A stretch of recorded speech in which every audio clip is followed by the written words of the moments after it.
सोलापूर विधानसभेमध्ये काँग्रेसचा अर्ज खरं तर काल बाद झाला होता आणि हा अर्ज बाद होण्यामागे नागेश काका भोसले हे त्याला जिम्मेदार असल्याची खरं तर संपूर्ण राज्यभर काल दिवसभर चर्चा झालेली. नागेश काकांनी जी सही केली होती ती नागेश काकांनी ती माझी सही नसल्याचा देखील दावा केला होता.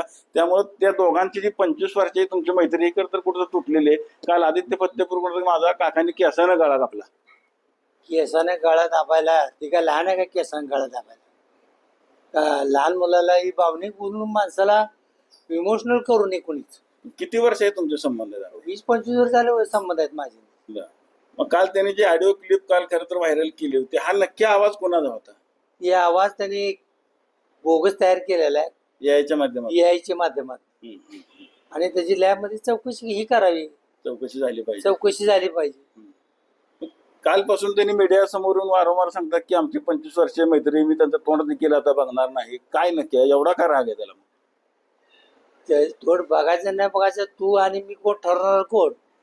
आता आधुनिक पद्धतीचं सगळं सुरू झाले आणि तुम्ही शेवट भावनिक देवावर ह्याच्यावर कशाला चाललाय तुम्ही?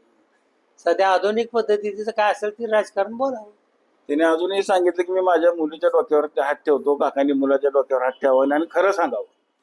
त्याला माझी एकच विनंती आहे, तुझं पोरगी असो माझं पोरगा असो, त्यांना आपण काय राजकारणात आणलेलं नाही आणि त्यांचा विषय घ्यायचं काय आणि भावनिक करायचं हा विषय जरा टाळला पाहिजे. म्हणजे लॅब मध्ये त्याची खरं खोटं लॅब मध्ये खरं खोटे त्याची चौकशी व्हावी. त्या माध्यमातून मी त्या गोष्टीला सामोरं जायला तयार आहे.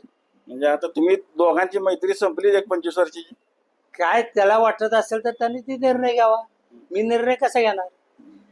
नक्की काय ह्या राजकारणामागं कोण आहे? सगळं कोणी नाही, काय संबंध नाही, बोगस आहे एवढीच.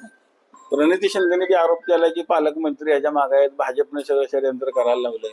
काही कोणाचा काय संबंध नाही, पालकमंत्र्याचा नाही किंवा मुख्यमंत्र्याचा किंवा भाजपचा, त्याच्यात कोणाचाही काही संबंध नाही. याच्या माध्यमातून याच्या माध्यमातून याची चौकशी व्हावी.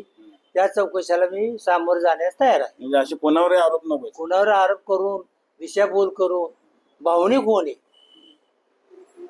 आपण बघितलं असेल की ही सही माझी नव्हती, कारण का आवाजही माझा नव्हता. तर आवाजाची तुम्ही लॅबमध्ये फॉरेन्सिक लॅबला खरं तर चौकशी करावी आणि नंतरच त्यांनी बोलावं असं देखील दावा आता नागेश काका भोसले यांनी केलेला आहे.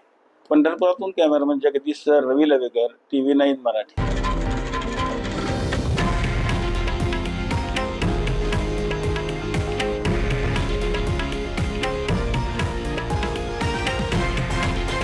हे आहे देशातील नंबर 1 न्यूज नेटवर्क आणि आपण पाहत आहात TV9 मराठी, एकमेव.